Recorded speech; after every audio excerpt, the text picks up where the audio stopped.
आज मैं आप सबके साथ शेयर करने जा रही हूँ बिहार की बहुत ही फेमस लिट्टी चोखा रेसिपी, जो कि बहुत ही हेल्दी और बहुत टेस्टी है। इसे आप प्रेशर कुकर में भी बना सकते हैं।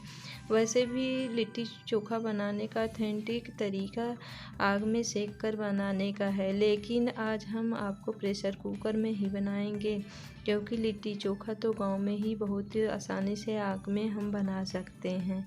आप इस तरीके से बनाएंगे तो आपकी लिट्टी चोखा बहुत ही बढ़िया बनेगा और ये लिट्टी चोखा बहुत ही टेस्टी और बहुत ही हेल्दी होता है। आप इसे प्रेशर कुकर में बहुत ही आसान तरीके से बना सकते हैं, जिसे आज हम अपने किचन में प्रेशर कुकर में ही बनाकर दिखाएंगे कि आप इसे किस तरह से कुकर में भी बहुत आसान तरीके से बना सकते हैं।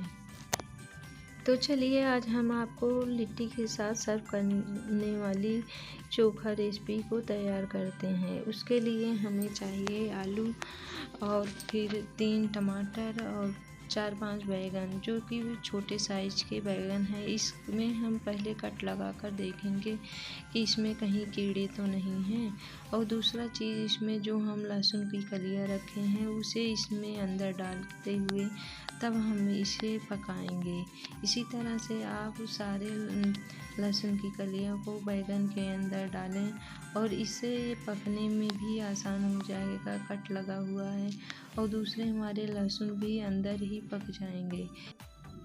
और अब हम बैंगन को इसी तरह से भूनेंगे। पहले हम जाली रखेंगे गैस के ऊपर और गैस को ऑन कर देंगे और फिर सारे बैंगन को हम इसी तरह से गैस पर रख देंगे। जो उबले हुए आलू हैं इसे ज़्यादा पकाने की ज़रूरत नहीं है, फिर भी हम आग में उसे हल्का सा भूनेंगे, जिससे कि हमारे चोखे का स्वाद एकदम भुने हुए आलू की तरह हो, जैसे हमारे गांव में भुना जाता है आलू, तो उसका स्वाद कुछ अलग होता है। इसी तरह हम गैस पर भी उसे हल्का सा भूनेंगे, जिससे कि हमें गांव वाला आग के भुने हुए चोखे का ही स्वाद आए। इसी तरह से हम सारे बैंगन को पलटते हुए 2-3 बार पलट कर सेकेंगे और ये जो है जब एकदम सीख जाएगा तो देखेंगे कुछ तो काला भी पड़ जाएगा और दूसरे ये जो है बैंगन छोटे साइज में और हो जाएंगे। इसी तरह से हम सारे बैंगन और टमाटर आलू को भून लेंगे और फिर इसको हम थोड़ा सा ठंडा करेंगे और सारे छिलके इन सब के निकाल देंगे। जो टमाटर है इसके भी छिलके बहुत आसानी से बहुत बढ़िया तरीके से निकलते हैं और हम टमाटर को भी देखते जाएंगे अंदर से बढ़िया है कि नहीं है। फिर इसी तरह से हम आलू को भी हल्का सा छीलेंगे। ज़्यादा छीलने की ज़रूरत नहीं है, क्योंकि ये पहले से छिला हुआ है। इसी तरह हल्का सा ही हम छीलेंगे और जो हमारा चोखा होगा एकदम कुछ भी नहीं पता चलेगा कि ये जो है गांव के आग में भुने हुए चोखे से कम है। एकदम उसके जैसा ही एकदम टेस्टी और बढ़िया है चोखा बनेगा। आप इस तरीके से चोखे को बनाकर गांव वाले लिट्टी चोखे का स्वाद ले सकते हैं, जो कि हमें अपने किचन में प्रेशर कुकर से बने हुए लिट्टी चोखे से भी इसका बढ़िया स्वाद मिलेगा। फिर हम इसमें आधा चम्मच नमक डालेंगे स्वाद अनुसार और बारीक कटे हुए हरी मिर्च डालेंगे और 1 चम्मच लहसुन भी एकदम बारीक कटे हुए डालेंगे। इसी तरह प्याज भी हम मीडियम साइज का एकदम बारीक कटा हुआ डालेंगे और 3 से 4 चम्मच इसमें हम सरसों का तेल ऐड करेंगे। सरसों का तेल जो है हम कच्चा ही इस्तेमाल करेंगे, इसमें पका कर नहीं डालेंगे, क्योंकि इसका स्वाद ही बहुत ही लाजवाब होता है चोखे में, इसलिए हमें ऐसे कच्चा ही डालना है। और अगर ये ठंड के मौसम है तो ये स्वाद के साथ हेल्थ के लिए भी बहुत बढ़िया रहता है। सरसों का साग तो सर्दी जुकाम में भी बहुत फ़ायदेमंद होता है। इस तरह से आप सरसों का तेल बहुत अधिक मात्रा में भी डाल सकते हैं और इसमें फिर बारीक कटा हुआ धनिया पत्ती भी बहुत ही बढ़िया होता है। आप इसमें थोड़ा सा ज़्यादा भी ऐड कर सकते हैं। इसी हिसाब से आप बैंगन आलू या टमाटर की भी क्वांटिटी कम या ज़्यादा कर सकते हैं। अगर आपको लगे कि हमें कम आलू यूज करना है तो आप कम आलू यूज करें। और फिर लास्ट में हम डालेंगे आधा नींबू, और जो नींबू में बीज है उससे हम बाहर निकाल लेंगे। इससे हमारे चोखे का स्वाद और ही चटपटा हो जाएगा। अगर आपको ज़्यादा ही चटपटा खाना है तो आप पूरा एक नींबू भी डाल सकते हैं, नहीं तो आधे नींबू से भी आपका काम चल जाएगा। लिट्टी के लिए सबसे पहले हम आटा तैयार करेंगे, जिसके लिए हम बड़े कटोरी से 1 कटोरी आटा लिए। फिर उसमें अजवाइन और मंगरेल डालें और स्वाद अनुसार आधा चम्मच नमक डालें, और आप इसमें 3 से 4 चम्मच घी ज़रूर ऐड करें। फिर उसके बाद ही पानी डालकर गूँदें। हम घी को वीडियो में नहीं दिखा सके, इसलिए आप घी को ज़रूर आटे में ऐड करके तब गूँदें। इसी तरह से फिर आटे को गूँद लेना है। आटे को बहुत हार्ड या बहुत मुलायम नहीं गूँदना है। जैसे हम रोटी बनाते हैं, इससे थोड़ा हार्ड ही गूँदना है। अगर आपके आटा गीला हो जाएगा तो जो बाटी है वो चिपटी सी बनेगी। इसी अनुसार आप थोड़ा थोड़ा पानी डालते हुए आटे को गूँदें। इस तरीके से आप बनाएं तो आपकी लिट्टी ज़रूर ही बढ़िया बनेगी। आप आटे में ज़रूर घी डालें, 3 से 4 चम्मच घी ऐड करें। अगर आप घी नहीं ऐड कर रहे हैं तो आप इसमें 3-4 चम्मच सरसों तेल डाल सकते हैं, लेकिन घी से लिट्टी का स्वाद ज़्यादा बढ़िया होता है, इसलिए आप घी का इस्तेमाल करें। इस तरह से जो है मुलायम का काम करेगा और हमारा आटा भी बहुत ही सॉफ्ट बनेगा। जो लिट्टी होगी वो भी बहुत ही सॉफ्ट तब बनेगी। इसी तरह से आप आटे को मुलायम गूँथ कर 10 मिनट पहले गूँथ कर रख लें।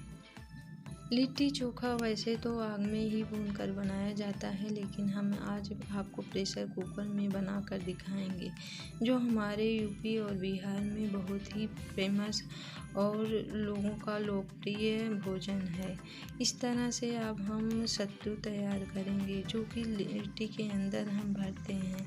इसलिए हम मीडियम साइज़ का बारीक कटा हुआ प्याज लेंगे, उसे डालेंगे। फिर 1 चम्मच बारीक लहसुन डालेंगे और फिर जीरा डालेंगे, और इसमें हरा बारीक मिर्च भी ऐड करेंगे। फिर अगर आपके पास अमचूर पाउडर हो तो अमचूर पाउडर, नहीं चाट मसाला 1 चम्मच डालें, और फिर उसके बाद आप इसमें मंगरेला भी डाल सकते हैं। और हम इसमें फिर अचार का मसाला भी डालेंगे। अगर आपके पास अचार का मसाला नहीं है या आम का, तो आप मिर्च का मसाला डाल सकते हैं, और नमक डालेंगे, फिर हल्दी डालेंगे। इसी तरह से फिर हम 3 से 4 चम्मच इसमें सरसों का तेल ऐड करेंगे, और बारीक कटा हुआ बहुत सारा हम धनिया पत्ती डालेंगे। धनिया पत्ती को हम कुछ ज़्यादा ही डालेंगे, क्योंकि इससे इसका स्वाद और ही बढ़िया होता है। फिर हम इसके बाद इस सत्तू को हम इसी तरह से मैश करेंगे। ये जो मेरा सत्तू है हम घर पर बनाए हैं, इसी तरह से आप भी घर पर बना सकते हैं, क्योंकि हर जगह ये सत्तू नहीं मिलता। इस तरह हम भुने हुए चने को लाए और उसके छिलके निकाल कर मिक्सर जार में पीस लें, और फिर उसको छन्नी की सहायता से उसे छान लें।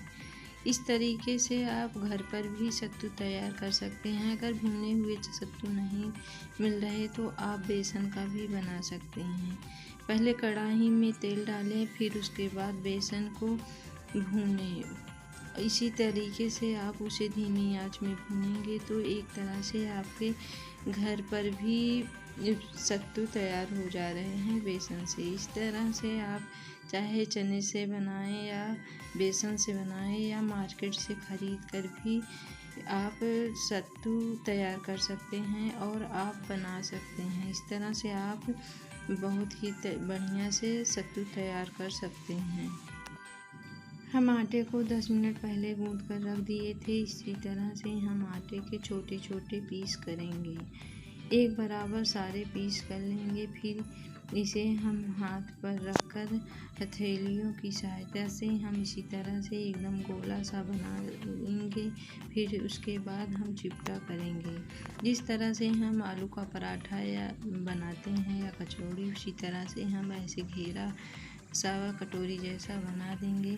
फिर चम्मच से हम इसमें 1 चम्मच सत्तू डालेंगे और इसे एकदम ऐसे धीरे से हल्का सा मोड़ते हुए इसे लिट्टी को हम बंद करेंगे। इस तरह से आप हाथ में अंगूठे और उंगलियों के बीच में करते हुए जो एक्स्ट्रा आटा निकले उसे आप तोड़कर निकाल सकते हैं।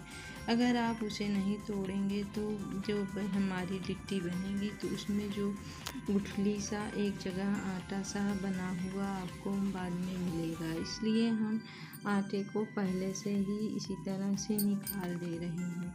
इसी तरह से आप सारे लिट्टी तैयार कर सकते हैं। चाहे आप इसे चकले की सहायता से बेल कर भी इसी तरह से बनाकर और भर सकते हैं। आप इस तरह से बहुत ही बढ़िया तरीके से इसे आराम से बनाएंगे तो अगर एक बार थोड़ा कम भी बना, अगर 2 बार बनाएंगे तो तीसरी बार ये ज़रूर ही हाथ से इस तरह से सारे लिट्टी बन जाएंगे। आप इस तरह से सारे लिट्टी तैयार कर सकते हैं। हमारे लिट्टी का साइज़ मीडियम साइज़ है। आप इसी तरह से छोटा या बड़ा भी लिट्टी तैयार कर सकते हैं। हम पहले प्रेशर कुकर लेंगे और उसे गैस पर 2 मिनट तक गर्म करेंगे। जब अच्छे से प्रेशर कुकर गर्म हो जाएगा तब हम उसमें 1 चम्मच सरसों का तेल डालेंगे और उसे हल्का सा इसी तरह से फैलाते हुए कुकर में तब लिट्टी रखेंगे। आप 1 चम्मच से ज़्यादा तेल ना डालें। इसी तरह से आप सारे लिट्टी बारी बारी आराम से इसमें रख सकते हैं और तेल को एकदम चारों तरफ फैलाकर ही रखें।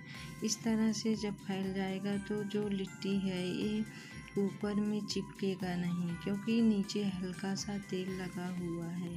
जब सारे रख दें तो इसी तरह से फिर से हिला दें। जो साइड में है एकदम सारे लिट्टी एकदम अच्छे से सेट हो जाएंगे। बचे हुए जगह पर हम 1-2 लिट्टी फिर से रख सकते हैं। इस तरह से आप सेट करें और फिर लिट्टी को और भी 1-2 रख दें। और आप इस बात का ध्यान दें कि आप रबड़ और जो सीटी है दोनों निकाल कर तब कुकर को बंद करें। इस तरह से आप 5 मिनट के लिए कुकर को बंद करें और फिर इसे खोल दें। फिर खोलकर जो भी लिट्टी है एक साइड से हल्का सा पका है तो आप इस तरह से सारे लिट्टी को बारी बारी से पलट दें। इस तरह से आप चम्मच की सहायता से धीरे धीरे पलटें। सारे इसी तरह से पलटें। आप जब कुकर में तेल डालें तो इस बात का ध्यान रखें कि 1 चम्मच से ज़्यादा सरसों का तेल ना हो। आप घी भी ना डालें, 1 चम्मच सिर्फ तेल डालें। घी बहुत बढ़िया से नहीं पकाती, वो थोड़ा सा लिट्टी को जला भी सकती है, क्योंकि जो घी होता है वो जल्दी गर्म होता है। इसी तरह से आप 5 मिनट फिर से कुकर को खोलें और इसे फिर से इसी तरह से तेल को चारों तरफ फैलाएं और फिर 2 तरफ तो पक चुका है, हल्का सा सिकाई हो गई है। इस तरह से हम तीसरी तरफ भी इस तरह से पलटते हुए लिट्टी को फिर से कर देंगे। इस तरह से जब हमारा हो जाएगा तो हम कुकर फिर बंद करेंगे और 5 मिनट बाद फिर हम खोल देंगे। इस तरह से हम सारे ही 1 चम्मच से एकदम बढ़िया से चलाएंगे, जिससे जहाँ भी थोड़ा सा कुरकुरापन नहीं आया है वहाँ भी आ जाए। 5 मिनट के लिए हम फिर इस तरह से इसे बंद करेंगे। 5 मिनट बाद ऐसे ही कुकर को हम घुमाएंगे, जिससे हमें बिना चलाए हुए ही बिना खोले हुए 5-5 मिनट पर इसी तरह से आप 3 बार कर सकते हैं, जिससे अंदर ही सारे लिट्टी आपस में वैसे अब चिपकेंगे भी नहीं, क्योंकि पके हुए हैं। और इसी तरह से घुमाते हुए 3 बार करें। फिर उसके बाद देखिए हमारी जो लिट्टी है एकदम फटी हुई सी है, इसका मतलब वो अंदर से एकदम पक गई है। और इसी तरह से आप थोड़ा सा कुकर भी खोलकर गैस जलता रहे तभी इसी तरह से फिर से लिट्टी की अच्छे से सिकाई कर सकते हैं। इसी तरह से 2 मिनट या 4 मिनट आप सारे लिट्टी को इस तरह से फिर से पकाएं। अगर आपको मेरा रेसिपी पसंद आए तो प्लीज़ आप लाइक शेयर कमेंट और सब्सक्राइब करना ना भूलें, जिससे हम आप तक बहुत ही बढ़िया बढ़िया रेसिपी आप तक पहुंचा सकें। हमारी ये रेसिपी आपको कैसी लगी आप कमेंट बॉक्स में कमेंट करके ज़रूर बताएं। और आप फिर लास्ट में जब हल्का सा गरम रहे तब इसी तरह से सारे लिट्टी को घी में डुबाकर तब निकालें। और आप इसी तरह से सारे लिट्टी को निकाल कर रख दें। आप चोखा और लिट्टी को खाने के लिए इसी तरह से सर्व कर सकते हैं। इस तरह से घी लगाना लिट्टी में बहुत ही बढ़िया रहता है।